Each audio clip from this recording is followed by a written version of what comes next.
Разговаравме со Спиро Ристовски, заменик министерот за труд и социјална политика, кој ни информираше за најновите случувања во неговиот ресор. Како функционира трудовата инспекција во последниот период?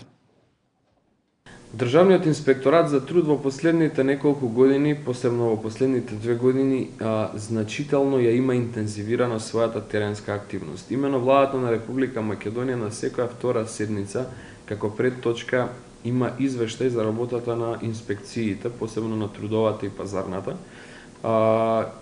Ние воведовме норми, секој инспектор има норма 60 надзори да изврши месечно, со што практично ја раздвиживме малку повеќе работата на инспекторите. Извршивме неколку корекции на Законот за работни односи кои што се во делот на заштита на правата на работниците и кои што подразбираат многу поголема гаранција за работното место на работникот и многу поголема гаранција во остварувањето на тие права, особено во услови кога често пати се среќававме со ситуации каде што класично беа злоупотребувани работничките права на некои од работниците. Мислам дека во тој дел трудовата инспекција во овој момент одлично се ја реализира својата активност. Во следниот период и понатака ќе продолжиме со интензивни инспекцијски надзори и мислам дека по однос на ова прашање не постои нити било каква минимална дилема во поглед на владата како целина. Во делот на борбата против непријавените работници, односно сивата економија, тука владата на Република Македонија ќе продолжи со своите активности без да има влијание, често пати ние тоа го велиме наши и ваши. Значи по однос на тоа прашање повеќе нема дилеми, нема дискусии, ќе одиме до крај се додека секој еден работник во Република Македонија не биде пријавен. Имаше голем број забелешки за недостиг на социјален диалог помеѓу владата, работниците и работодавачите. Што се превземе во таа насока? Владата на Република Македонија со целосен респект и со целосна одговорност пристапи кон решавање на ова прашање. Имено во последните неколку години, допред година и пол, ние во извештаите на Европската комисија секогаш добивавме забелешка по однос на нефункционирањето на социјалниот диалог во Република Македонија. Според тоа, во 2008 и 2009 година интензивно се пристапи кон решавање на овој проблем. Првично се направија измени во Законот за работни односи, се воведоа критериуми за докажување на репрезентативност, кој што беше еден од основните проблеми. По измените на законот, својата репрезентативност ја докажаа два големи синдикати во Република Македонија, тоа се Сојузот на синдикати на Македонија и Конфедерацијата на слободни синдикати, како и Организацијата на работодавачи. Врз основа на тие критериуми и докажаната репрезентативност се формира економско-социјалниот совет во кој што членуваат 3 министри, представници на владата, министер за труд, министер за економија, министер за финансии и вице-премиер за економски прашања, а од страна на работодавачите се Сојузот на синдикати, Конфедерацијата на слободни синдикати, од работодавачите Организацијата на работодавачи. Сметам дека ова е еден од најголемите успеси во поглед на подобрување на законската регулатива поврзана со правата и на работниците и на работодавачите.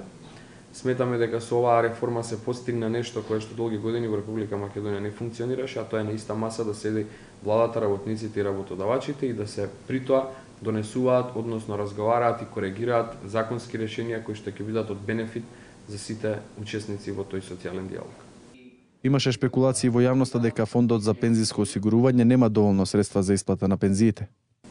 Убаво кажавте, шпекулации. Тоа е нешто кое што во последно време прилично интензивно го слушам од некои гласноговорници, посебно на опозицијата, меѓутоа мене ме разочарува таквата дискусија, затоа што на вистина е прво некоректно, второ непринципиелно и трето практично е лажење на категоријата на лица кон кои што ние сме должни, затоа што ние како помлади генерации, благодарение на оние лица кои што денес примаат пензија, ја раководиме и работиме денешната администрација, воопшто ја конзумираме државата во секој нејзин сегмент. Треба да биме честни према тие стари лица и да кажеме дека никогаш досега пензиите во Република Македонија се исплатуваат на време. Се исплатуваат во првата недела, што досега никогаш во месецот што никогаш досега не било карактеристика. Сите се сеќаваат, посебно постарите генерации, дека во еден извесен период пред десетина години, во периодот на владење на Бранко Црвенковски, пензиите се исплаќаа во 3-4 периоди во еден месец. Прво одеа повисоките, па пониските пензии и слично. Сега тоа ние го едноставно го нема. Ние сега овозможивме сите во првата недела да ги добиваат пензиите. Според тоа е навистина смешно да се говори за кондиција на фондот за пензиско инвалидско осигурање во делот на финансиските капацитети, кога за прв пат се исплатуваат во првата недела, а од друга страна јасно и евидентно тоа може низ обични бројки да се провери колку се пораснати пензиите од 2006 година во втората половина од кога ВМРО ДПМН е на власт, а тоа може значи, низ бројки да се каже дека е повеќе од 30%. Така да имаме пензии поголеми за 30% во просек и пензии кои што се исплатуваат во првата недела, што мислам дека ни статистички бројки, на крајот на краиштата низ бројки на нивните трансакциони сметки, секој пензионер најубаво го доживува и го гледа дали е така како што некој се обидува да го представи. Што превзема владата во борбата против семејното насилство? Семејното насилство во Република Македонија во последно време е доста актуелно, посебно по интензивирањето на кампањата на Министерството за труд и социјална политика со поддршка на UNDP во делот на борбата против семејно насилство. Семејното насилство не е новина во Република Македонија, но е новина начинот на неговото третирање.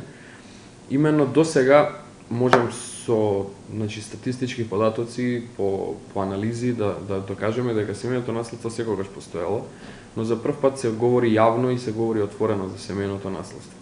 Мислам дека ова е една долгорочна борба во која што ние како влада со стратегијата за борба против семејното насилство интензивно сме вклучени и сметам дека таквата борба треба да ја интензивира и продолжи било која влада понатаму во следниот период, затоа што тоа може само да помогне во градењето на здраво општество. Како се одвива проектот за енергетска сиромаштија? Проектот за енергетска сиромаштија, според мое лично мислење, е еден од најхуманите проекти кои што ги имплементира владата на Република Македонија. Кога го велам хуман, сметам заради тоа што го употребив тој избор заради тоа што многу често секој се обидува декларативно да ги произнесе своите желби за помош на социјалните категории. Меѓутоа владата на Република Македонија пред се по инсистирање на премиерот Груевски донесе одлука да ние го измениме законот за социјална заштита и практично да воведеме нова програма која што досега не постоеше, а тоа е програмата за субвенционирање на електричната, односно на енергенсите кои што се утврдени во таа програма. Покрај електричната енергија ние субвенционираме и други признати средства за признати енергенси како што се огревни дрва, нафта, парно, електрична струја, како што споменав. Затоа врската постои кај корисникот на социјална помош. Значи многу е битно да се каже дека ова е за најзагрозените категории. Значи тој врз основа на своја платена сметка или фискална сметка за огревно дрво, пример, доаѓа во Центарот за социјални работи и затоа му се рефундираат на него 600 денари месечно, што мислам дека во услови на тешка социјална состојба во која што се наоѓаат семејствата во социјален ризик, зголемено со товарот кој што го носи светската економска криза, оваа помош најдобро им доаѓа на тие социјални категории.